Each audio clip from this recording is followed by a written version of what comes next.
Assalamualaikum, apa kabar pemirsa Buka Mata News? Berjumpa lagi bersama saya Nana Jamal. Kali ini kita bertemu di program Kopi Tumpah yang merupakan roadshow ke third anniversary dari Buka Mata News. Dan spesial di awal tahun 2023 ini, kita akan kembali membahas bagaimana perekonomian di Sulawesi Selatan.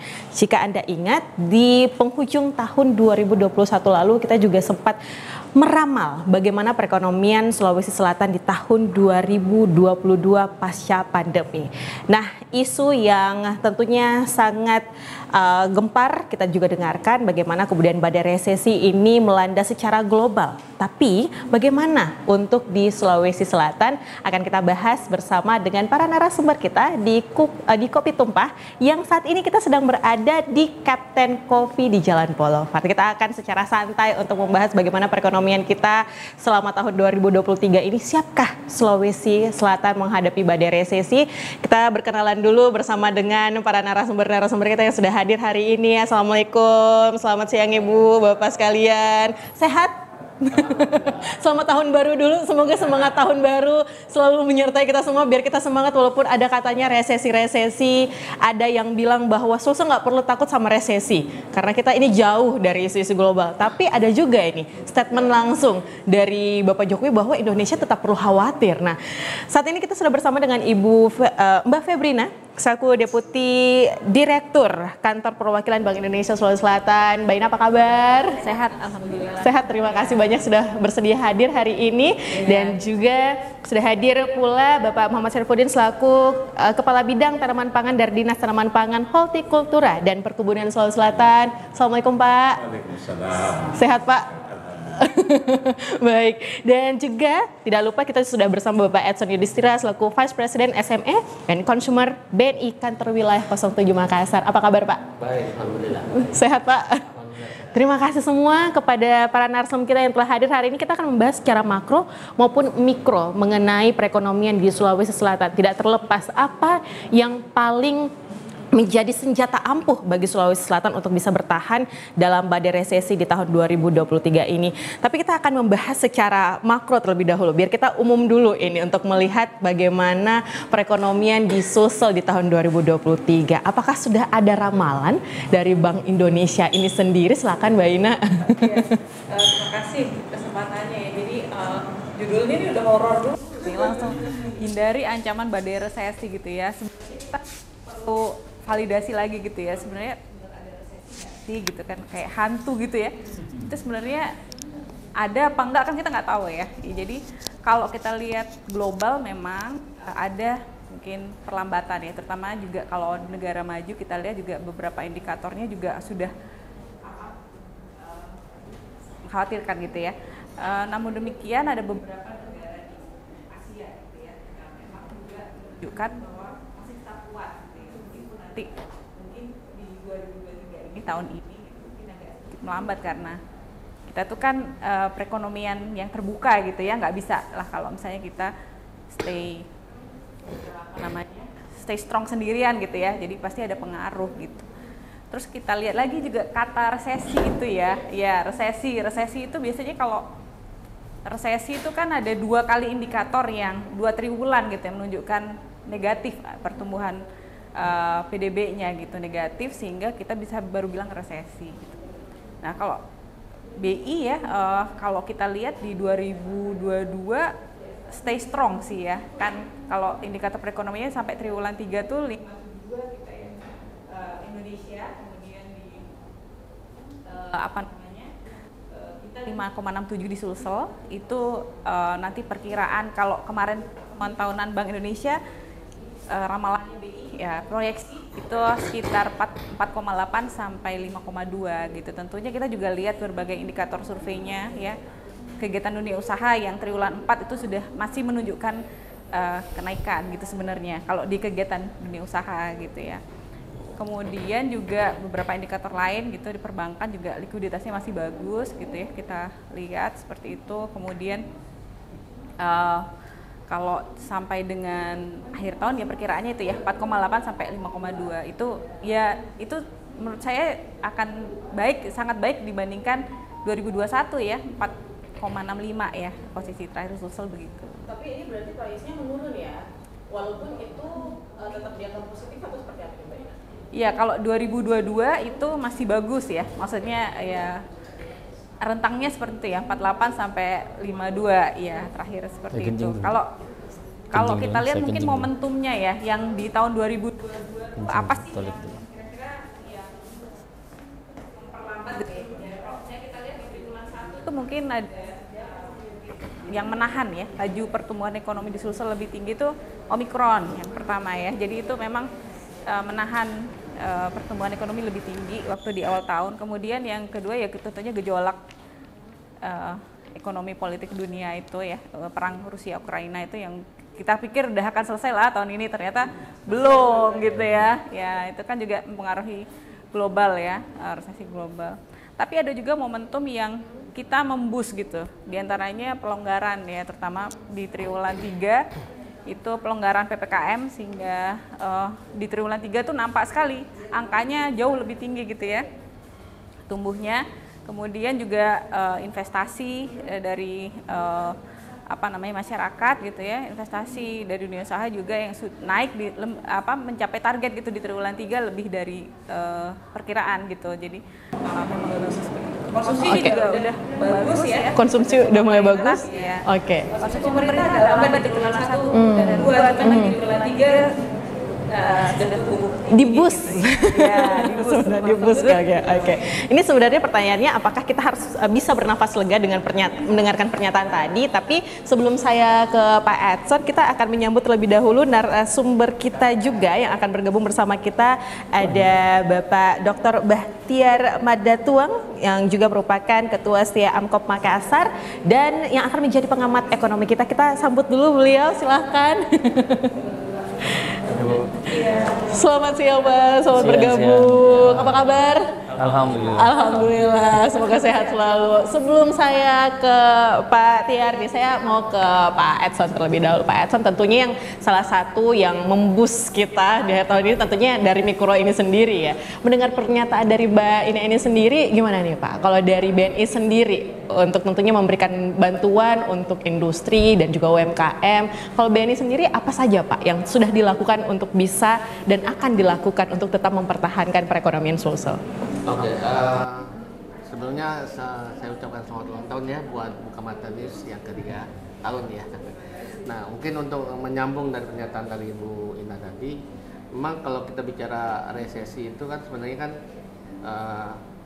bahasanya itu udah nggak bagus lah istilahnya kayak gitu ya. Tapi ternyata dalam perkembangannya bahwa memang perekonomian kita tuh ikut tumbuh. Nah, ikut tumbuhnya itu dari mana? Jadi bahwa ternyata yang namanya UMKM itu ternyata masih tetap eksis. Nah disitulah mungkin yang kalau kita bicara resesi tadi, sebenarnya kan kalau kita bicara resesi itu mungkin ada kebanyakan supply, tapi demand-nya mungkin tidak ada atau sebaliknya gitu. Tapi kalau kita lihat di sini, ini sebenarnya kita masih equal.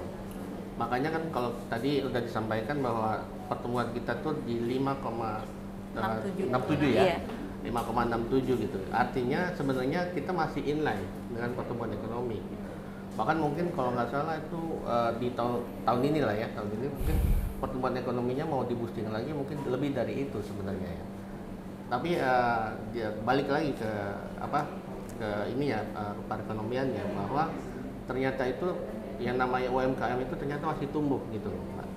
Nah, dengan tumbuhnya perekonomian ini otomatis kan memboosting kita punya pembiayaan. Nah, jadi kalau kita bicara di 2022 kemarin gitu bahwa ternyata kredit kita itu di sini tumbuh gitu.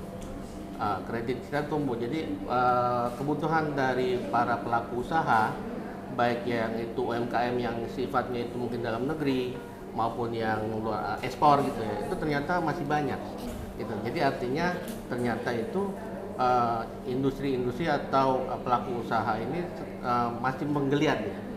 Kalau kita bicara resesi mungkin kita pikirannya udah mungkin yang usahanya besar gitu ya. Tapi ternyata resesi ini itu bisa diimbangi dengan yang namanya UMKM. Nah, seperti yang ada di Sulsel ini ya.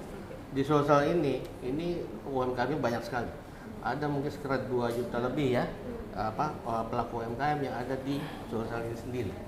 Dari 2 juta itu sendiri pun yang baru katakanlah yang terserap ya dari sisi pembiayaan itu mungkin baru setengahnya.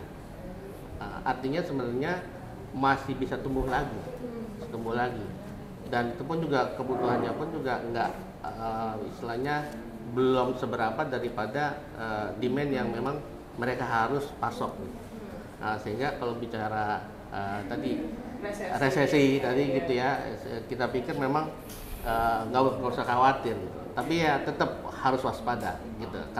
Karena kalimat nggak usah khawatir itu bukan titik, tapi harus waspada juga harus waspada, karena kalau kita nggak waspada bisa jadi inflasinya jadi nggak terjaga. Karena seperti mungkin yang negara-negara di luar itu ya, mereka pun juga ternyata karena tidak menjaga dari sisi supply dan demand, sehingga mungkin inflasinya semakin tinggi kan. Artinya apa? Jadi semua bahan baku dan segala macamnya ikut naik gitu. Kalau di sini kan kita coba mengimbangi antara kebutuhan gitu dengan permintaan gitu, sehingga ya kita harapkan sih sebenarnya dari sisi pelaku-pelaku usaha yang ada gitu, khususnya di Sulsel ini masih bisa atau masih ada potensi-potensi untuk dari sisi kami yang dari perbankan itu untuk pembiayaan gitu sih, Mbak. Kalau dari makro mikro udah memberikan rasa tenang nih untuk memberikan oke, tenang soal resesi ini, tapi tetap harus waspada. Salah satu produk yang kemudian menjadi produk unggulan dari perbankan adalah UMKM. Tapi itu adalah produknya, bahan bakunya nih yang kemudian juga kita ingin tanyakan.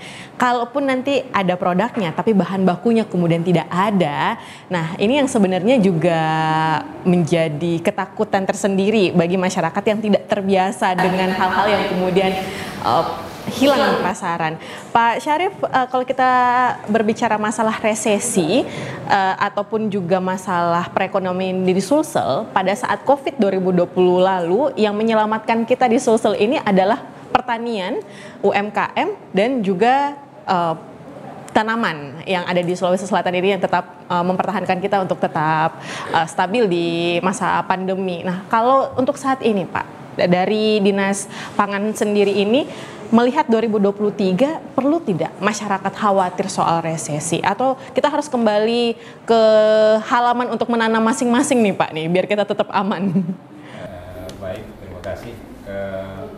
Sebenarnya sejalan dengan krisis, kalau di pertanian atau pagi itu krisis pangan, mungkin itu berhubung erat, terjadi krisis akan terjadi krisis pangan. Untuk Sulsel, kita untuk indikator bahan pokok utamanya beras, Sulsel ini menyuplai 27 provinsi beras. Oleh Badan Pusat Statistik, angka sementaranya itu untuk tahun 2022, Sulsel ini menghasilkan beras 3,06 juta ton.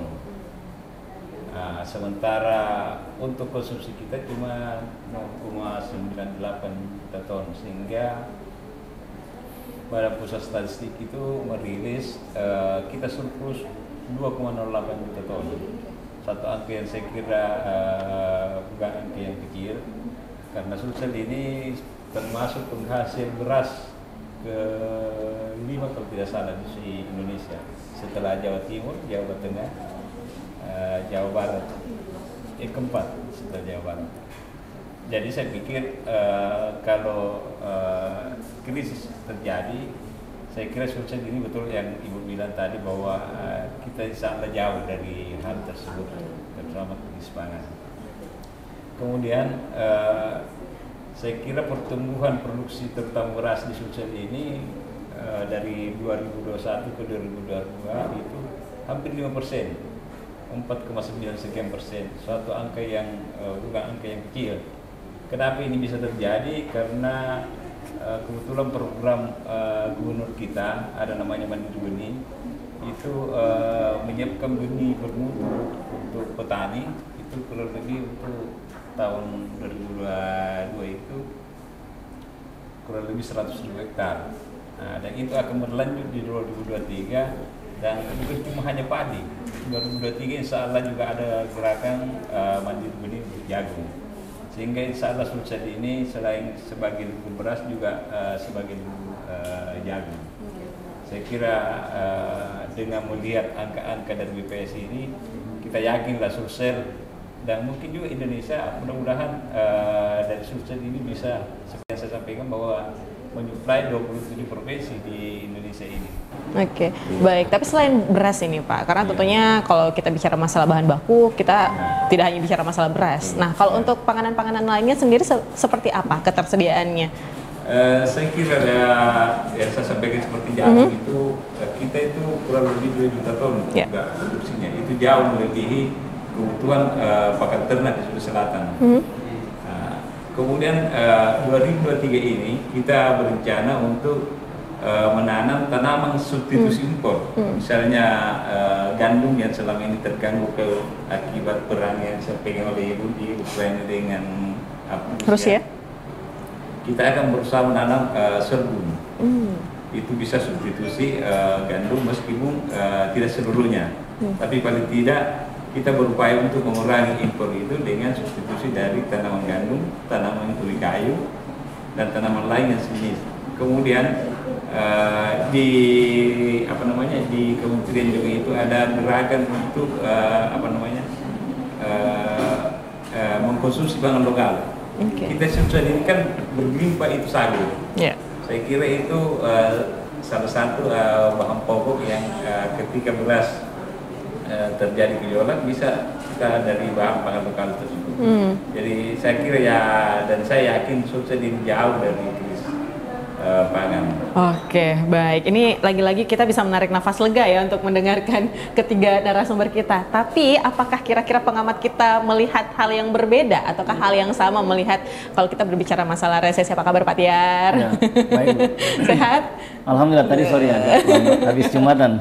Oke, baik. Nah, dari pernyataan para narasumber kita ini berbicara kita masalah resesi, walaupun kita sempat disampaikan bahwa Indonesia tidak perlu khawatir terhadap resesi, namun yang namanya ada isu ini pasti tentunya akan mencubit sedikit ketakutan masyarakat. Kalau dari Pak Tiar sendiri melihat resesi itu seperti apa dan bagaimana sendiri untuk Sulsel ini Pak Tiar? Ya, jadi tadi udah dikupas sedikit saya dengar dari Ibu dari BI kan. Dengan dari BI ini memang awalnya ini kan resesi ini kan pernyataan ini ada salah satu lembaga di PBB itu namanya UNTAX kan, United Nations Conference Trade and Development, yang mengatakan bahwa dunia itu nanti akan mengalami resesi nanti tahun 2023. Nah, itu bahkan sampai nyentil-nyentil Indonesia kan. Nah, akibat dari itu sehingga Menteri Keuangan kan buat press conference kan dengan Pak Jokowi pada saat itu, maka kita harus hati-hati gitu kan terhadap gejolak ini. Dan memang secara faktual economics memang kondisi dunia saat ini seperti tadi udah disinggung oleh Ibu dari BI, memang ada hal-hal yang memang sangat mengkhawatirkan kan, seperti tadi udah gejolak kan, krisis pangan dan energi itu kan gejolaknya di Ukraina dengan Rusia kan, itu berimplikasi ke semua negara-negara kan. Yang berikutnya adalah kenaikan tingkat suku bunga kan. Jadi kalau di Amerika namanya kan the Fed ya, the Fed itu kan the Federal Reserve itu bahkan selama ini beberapa tahun yang lalu kan mereka bahkan sampai mendekati 0,25, ini kan naik terus. Nah, sehingga terjadi demand terhadap dolar itu meningkat kan. Orang pasti nyimpan duitnya ke US. Nah, itu kan ada pengaruhnya terhadap pergesekan pelemahan nilai rupiah kan, itu demand dan supply terhadap itu. Nah, jadi memang ini diikuti juga oleh BI kita kan, bukan BI kan lewat apa ya, secondary repo kan, dulu kan namanya BI rate itu naikin 0,25 kan, jadi 4,25. Nah, memang secara ekonomik memang itu beralasan karena untuk menekan laju inflasi kan. Nah, itu pun terkait dengan daya beli. Jadi memang kondisi-kondisi seperti ini memang membuat negara, khususnya di negara-negara berkembang itu memang harus hati-hati. Apalagi yang terkait juga masalah utang kan, Ibu Sri Mulyani waktu kemarin KTT G20 itu ngumpulin para menteri-menteri dengan gubernur BI kan, gubernur Bank Sentral untuk KTT G20. Bahkan ya semua negara itu berutang, karena kemarin waktu COVID kemarin, pandemi kemarin kan kita bingung kan mau recovery pakai apa. Makanya kan kita ngutang. Nah, itu sempat dikhawatirkan karena memang itu hal yang mendasar karena memang faktual ekonomik. Nah, tetapi kalau kita melihat dari Indonesia kan kita udah membangun optimisme kan. Jadi memang dari dahulu kan memang terjadi apa ya, ketika Orde Baru reformasi kan ada reorientasi dalam pembangunan ekonomi, lebih menekankan pada fundamentalisme ekonomi, ya kan. Nah, seperti yang tadi dikatakan oleh Bapak dari BNI dengan dengan dari Pemprov, ya fundamentalisme itu ya terkait dengan komoditi kita yang sebenarnya basically-nya lokal tapi daya saingnya tinggi, itu kan bisa ekspor. Nah, kalau lihat dari neraca perdagangan Sulsel kan memang kita ekspor ya. Dari ekspor itu sebenarnya 51, berapa persen itu yang jelas hampir mendekati 53% itu nikel, Pak. Data kemarin. Nah, makanya kenapa Pak Gubernur ngotot itu agar Inco itu kita ngambil alih kan. Maksudnya ngambil alih tanda petik. Sebenarnya karena memang kalau melihat data BPS kita memang 50% itu dari nikel dan itu memang sangat potensial. Nah, artinya apa ya, Pak Gubernur, kalau itu bisa kita ambil alih kan kita bisa bangun ini Sulsel kan. Apalagi mau bangun infrastruktur. Saya setuju sebenarnya dengan pendekatan membenahi infrastruktur untuk mendorong investasi, karena memang ketakutan kita resesi ini kan ancamannya itu akan terjadi penurunan investasi. Nah, khususnya yang direct investment. Kita butuh sebenarnya orang datang di Sulsel itu bangun pabrik, bukan bangun portofolio, karena kan memang kita kan masih itu karena ancaman resesi itu kan pengangguran kan, disparitas pendapatan kan dan lain sebagainya. Makanya itu saya sebenarnya agak setuju dengan itu, Pak. Kalau kayak ngambil alih apa semua itu kan, untuk kepentingan nasionalisme tapi dalam konteks Sulawesi Selatan. Nah, yang berikutnya saya optimis kita bisa survive kan dengan isu resesi, karena itu tadi UMKM, Pak. Saya setuju dan memang ini harus didorong kan. Sekarang kan salah satu sektor fundamentalisme kita itu kan ekonomi kita adalah UMKM. UMKM itu yang berbasis ekonomi kreatif. Apalagi sekarang kan di disruption era digitalisasi, sekarang orang banyak mengembangkan bisnis-bisnis yang kreativisme berbasis digitalisasi kan. Nah, itu sebenarnya harus didorong oleh bank, karena kendala UMKM kita kan pasti kan salah satunya adalah modal kan? Salah satunya adalah modal dengan market. Nah, modal market ini kan berpengaruh terhadap daya saing. Problem kita kan banyak sekali produksi lokal kita, Pak, tapi nggak ada daya saing. Ini kan problem juga, makanya butuh dukungan dari semua pihak agar ini bisa tercapai. Karena saya melihat memang memang UMKM itu, Pak, dengan industri kreatif itu harus didorong, karena ini sektor yang paling mampu bertahan. Kan kita udah coba dia kan, pada saat kita 98 kemarin waktu kita kena krisis ekonomi, itu kan sektor itu aja yang bisa survive. Karena mereka nggak pakai komoditi dari luar. Jadi yang kolaps itu yang pakai komoditi dari luar, itu yang kolaps. Nah, hanya memang waktu kemarin COVID itu kan semua sektor ekonomi itu dia hantam, karena memang beda penyebabnya dengan 98. Nah, tetapi kalau seumpamanya sektor itu yang dikembangkan, Pak, sebenarnya bagus sekali. Pemprov itu hanya pemerintah itu hanya sekedar perketat regulasi aja, jangan hambat mereka untuk ekspansi, untuk kembangkan investasi dan lain sebagainya. Tapi kira-kira Pak Ter, cuma ada satu sektor aja nih, cuma UMKM saja yang bisa kita kembangkan di Sulsel saja, atau ada sektor lain yang kira-kira bisa kita gali di Sulsel selain UMKM? Iya, sebenarnya kan banyak sektor kan, hanya saya melihat itu yang paling marketable dari sisi bisnis ya. Sebenarnya sektor lain banyak lah juga komoditi-komoditi unggulan kita kan. Hanya kan memang memang interkoneksi itu kan. Contohnya kan gini, Pak. Kita kan itu sebenarnya kita ada kakao kan, tapi kakao apalagi, Pak, yang komoditi pangan kita kan banyak sebenarnya. Hanya problem kita itu adalah di hilirisasi itu. Makanya sebenarnya gini, saya pernah ikut jadi narasumber di kampus di Unhalu. Kita debatnya masalah ada yang kontra terhadap industrialisasi, Pak, Bu. Sebenarnya nggak bisa. Sekarang itu daya saing itu salah satu faktor itu adalah industrialisasi. Nah, Makanya sebenarnya saya mendorong agar sebenarnya hulu hilirnya itu ada di sini sebenarnya. Hulu hilirnya itu ada di sini supaya langsung daya saingnya bagus, ekspor juga pasti akan bagus. Saya contoh Pak, itu KIMA, kawasan industri Makassar. Dari dulu kan sebenarnya kita udah sering discuss dengan stakeholder. Kalau KIMA itu kan kita bayangin itu ada kawasan industri seperti di mana? Di Penang ya Pak, di Malaysia itu memang dia pure terhadap industrialisasi. Di situ ada pabrik. Coba kalau Anda ke KIMA Pak, kalau search di Google KIMA kan yang adanya biasa cuci motor, cuci mobil. Maksud saya di situ sentral industrialisasi yang memang udah selesai gitu, sudah selesai.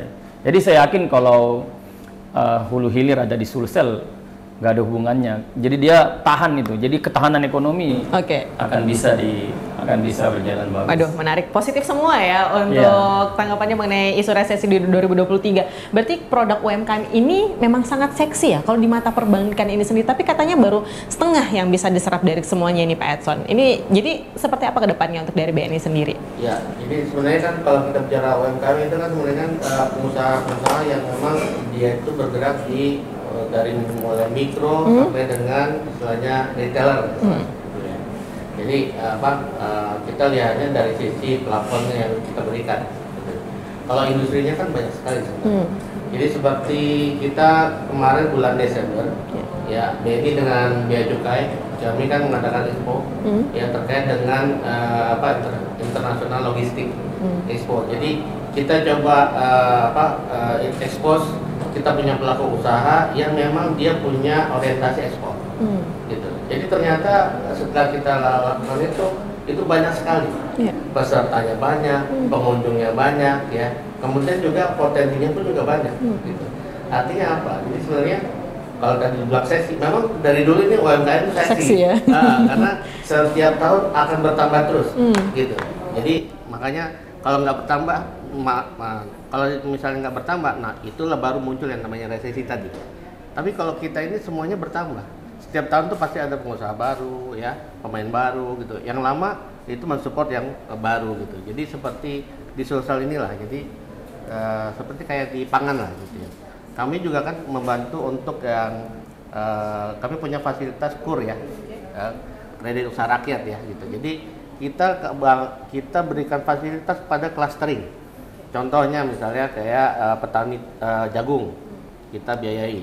Bagaimana mereka supaya bisa menghasilkan dan bisa juga tidak hanya menghasilkan tapi juga menjual gitu. Kemudian juga ada lagi clusteringnya beras dan yang lain-lainnya gitu. Jadi artinya kalau tadi dibilang seksi, memang yang sangat-sangat seksi di UMKM ini. Dan kalau UMKM ini kita tumbuh, itu bisa dipastikan resesi tidak akan terjadi, gitu. Karena pemainnya semua ada, gitu. Nah, tinggal misalnya bagaimana kita coba mengedukasi para pelaku UMKM ini supaya mereka itu bisa eksis, gitu. Nah, problem yang ada di perbankan itu adalah ketika kita bicara atau bertemu dengan pelaku usaha ini, mereka ini secara usaha visible. Visible itu artinya usahanya udah berjalan lama, ya, udah punya pembeli dominan, kemudian juga udah punya pelanggan tetap dan udah punya supplier tetap, gitu. Tapi secara perbankan belum bankable. Kenapa nih? Apa yang menyebabkan hal tersebut? Nah itu dia. Jadi kenapa dari sekian juta pelaku ini ternyata baru terserap sekian ini adalah bahwa mereka ini adalah mereka lebih fokus terhadap penjualannya mereka. Sedangkan kalau kami di perbankan kan kami perlu administrasi. Nah ini yang perlu juga kita berikan edukasi kepada para pelaku UMKM ini bahwa administratif itu penting gitu. Contohnya apa? Izin, ya kan? Kemudian badan usaha, gitu. Kemudian laporan keuangan. Ini kami juga perlukan karena kan nggak mungkin kita menilai usaha itu hanya berdasarkan melihat saja. Tapi kan perlu ada data historical, kemudian perlu data legalitas dan lain sebagainya. Nah inilah yang memang kita coba dorong gitu supaya pelaku-pelaku ini juga eksis dan juga mereka secara administratif itu tertata dengan baik.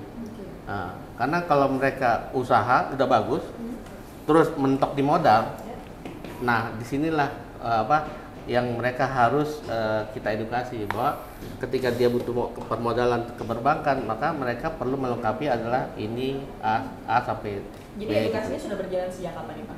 Kalau untuk edukasi ini terus terang kami dengan BI ya, kami juga ada program namanya inklusi keuangan. Inklusi keuangan kemudian tahun kemarin 2022 kita ada menjalankan BBI ya, Bangga Buatan Indonesia.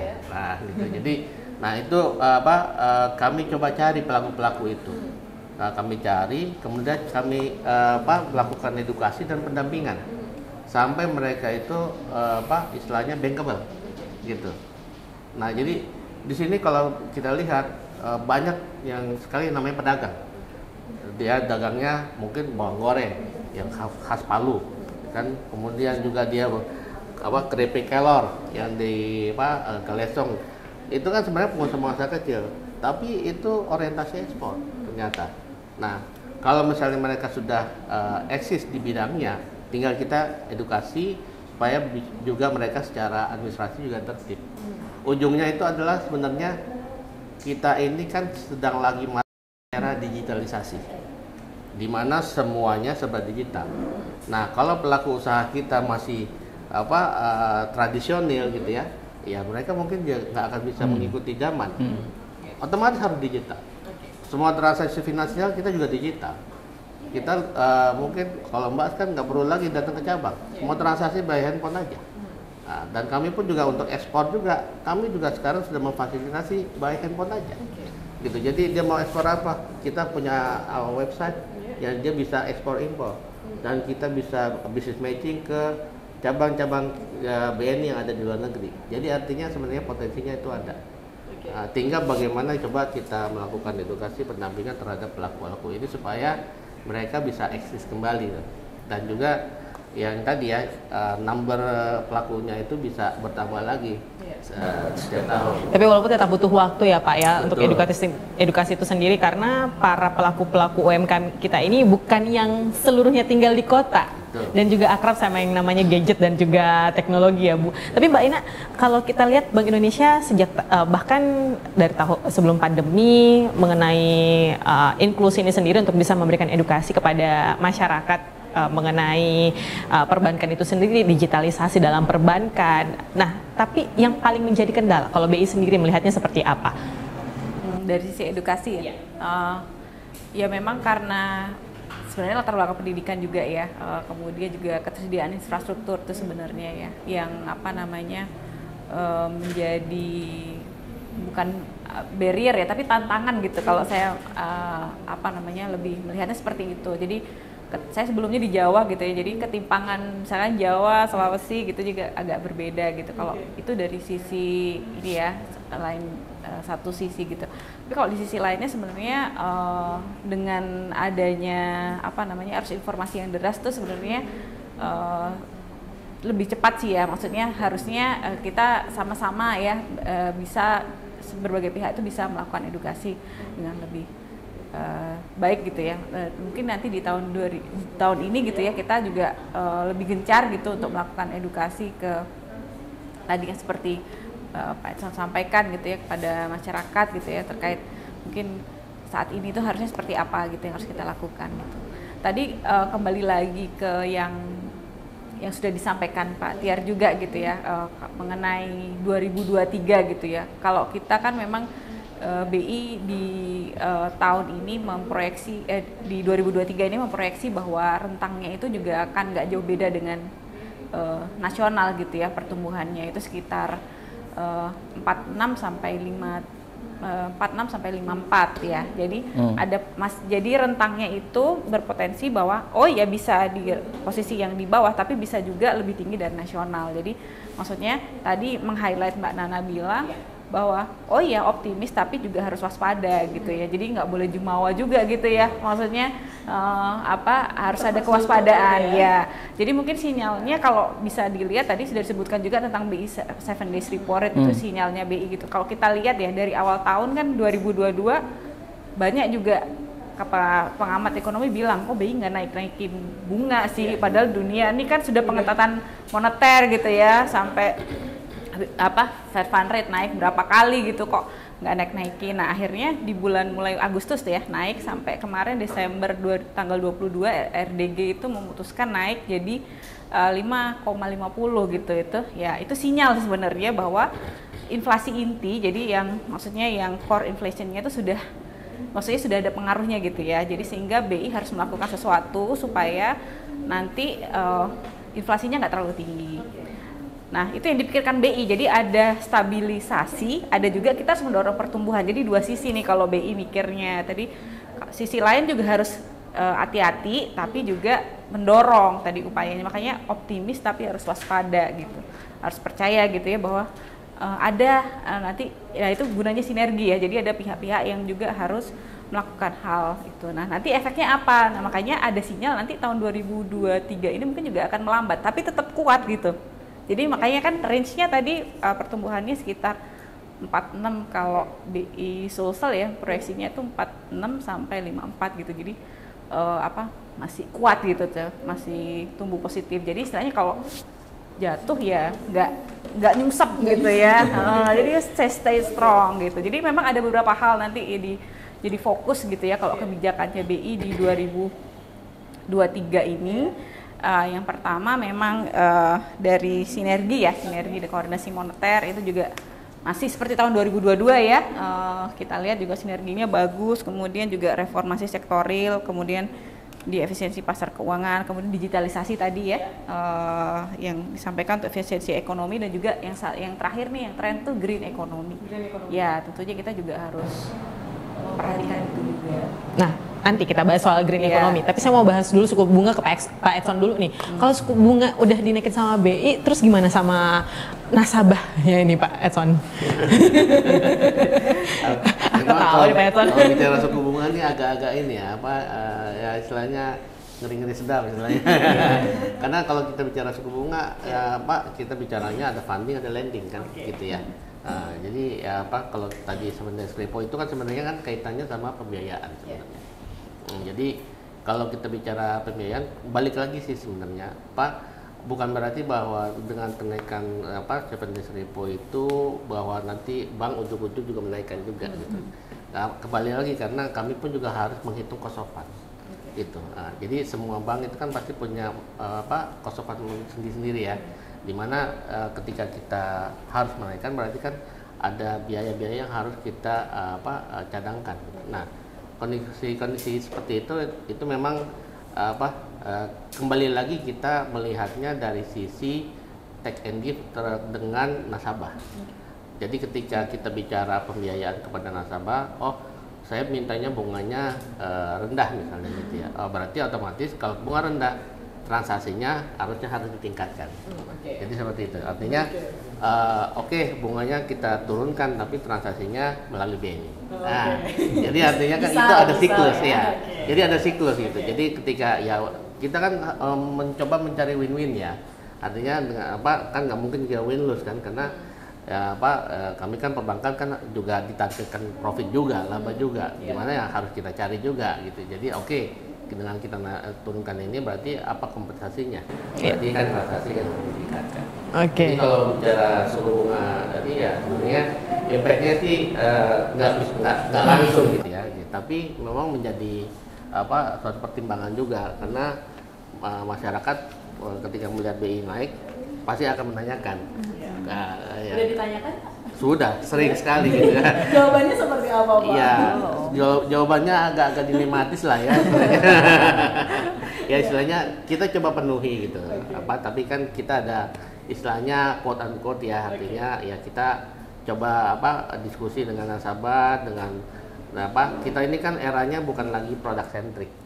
Kita eranya itu adalah customer centric, di mana kalau misalnya customer dia butuh apa, berarti apa yang harus kita lakukan dan apa yang harus kita sinergikan gitu, sehingga nasabahnya itu dia bisa bertransaksi dengan nyaman, tapi kami pun perbankan juga kebutuhan kami atas laba dan segala macam itu masih bisa terpenuhi. Oke, nggak apa-apa ya, saya masih ke Mbak Ina dulu ya. Nah, jadi Mbak Ina gimana? Tidak perlu ada kewajiban bagi setiap bank untuk juga turut bersama dengan BI dalam melakukan penaikan suku bunga? Ya itu kan sinyal ya. Jadi bank juga punya bisnis cycle gitu ya. Jadi maksudnya udah pasti akan diperhitungkan tadi sudah dengan seperti itu ya. Jadi itu sebenarnya sinyal ya. Jadi sinyal nanti biar mekanisme pasar yang gitu. Toh juga itu tadi sudah disampaikan nggak akan langsung gitu. Maksudnya dampaknya itu nggak pelan-pelan ya gitu ya.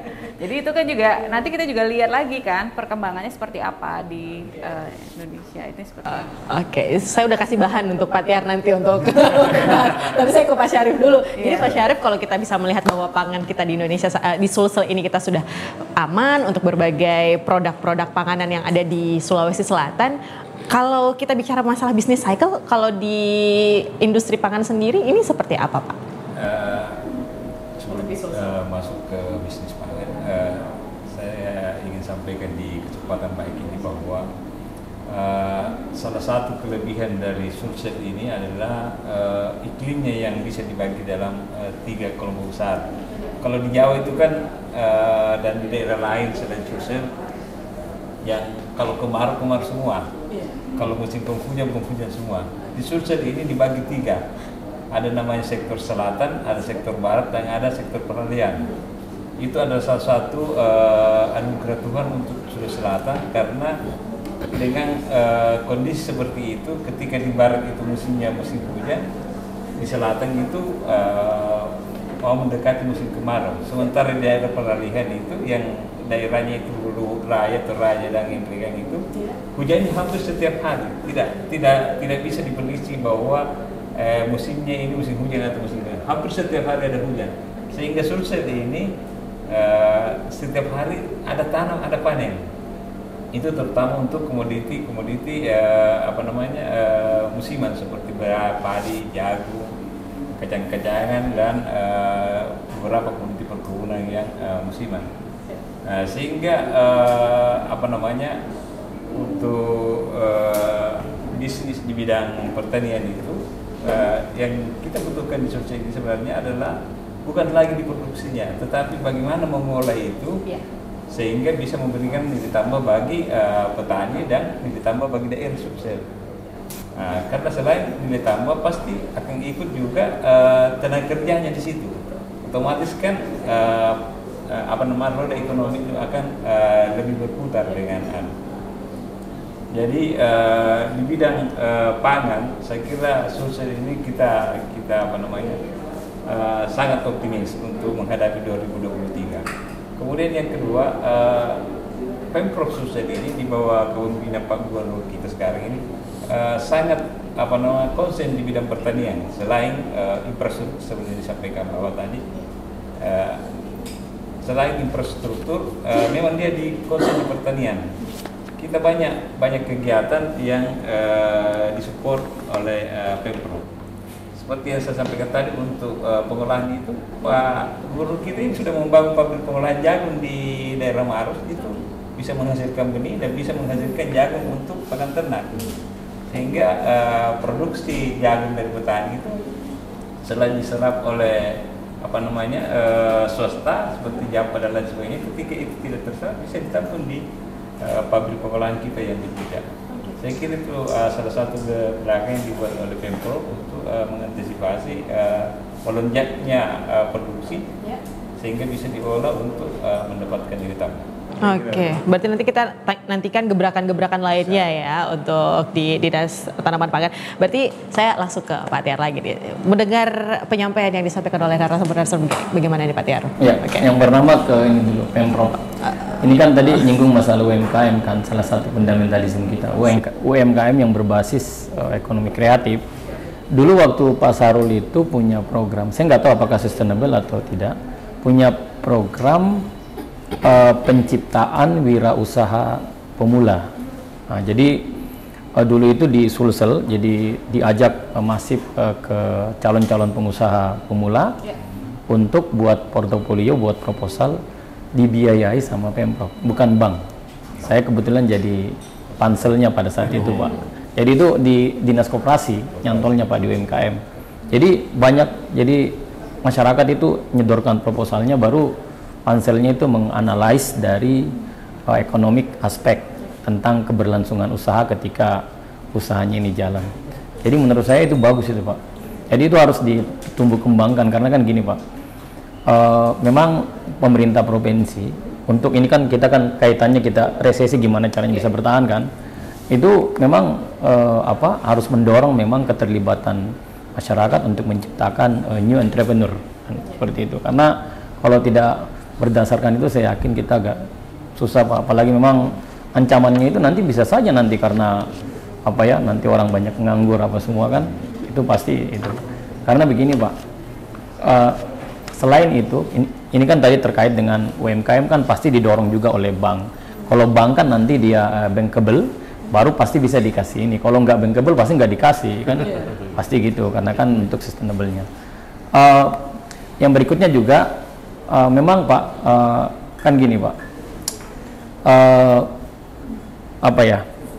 pengangguran itu kan ini harus diantisipasi Pak.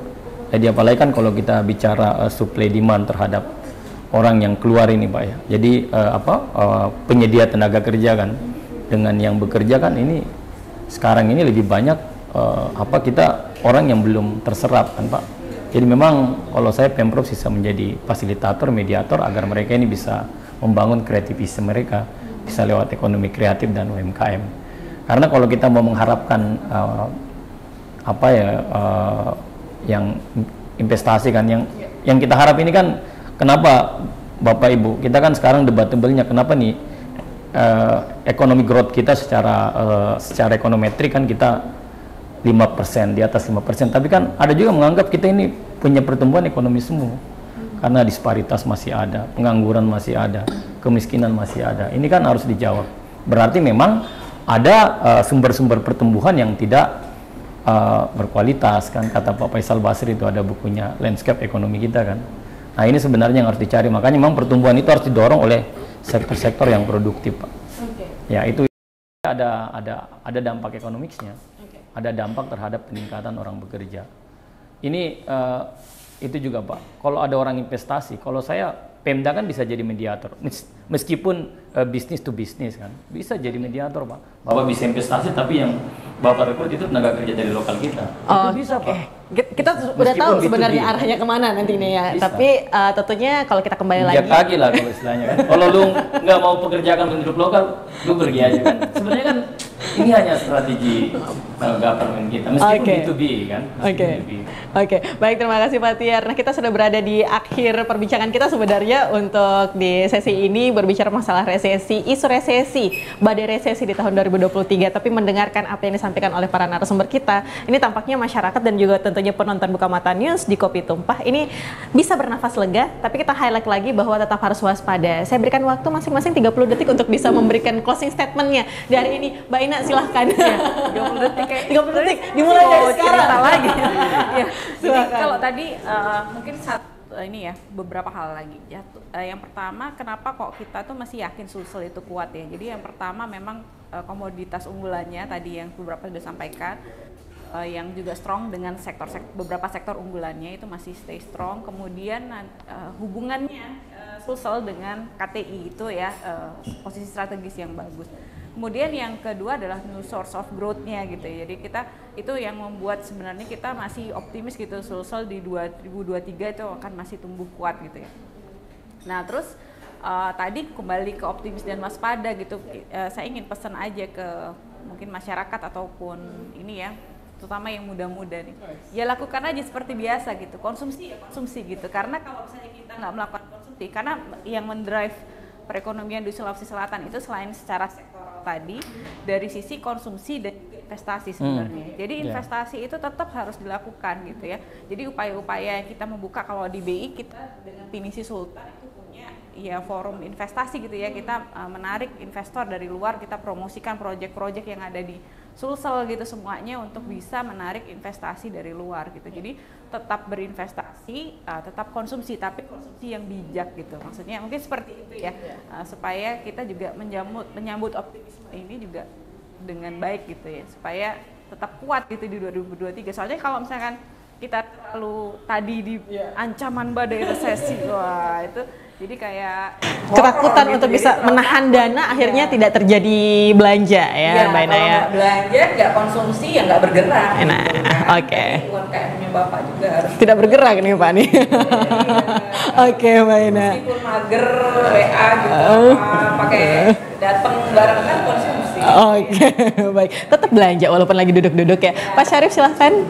Baik, saya kira sukses ini alhamdulillah dengan anugerah Tuhan yang diberikan alam yang begitu subur dan iklim yang begitu bersahabat dan didukung oleh kebijakan Pak Gubernur Pemprov, dan hasilnya sudah kita lihat di 2022 bahwa pertumbuhan produksi terutama bahan pokok beras itu yang naik hampir 5%. Ya.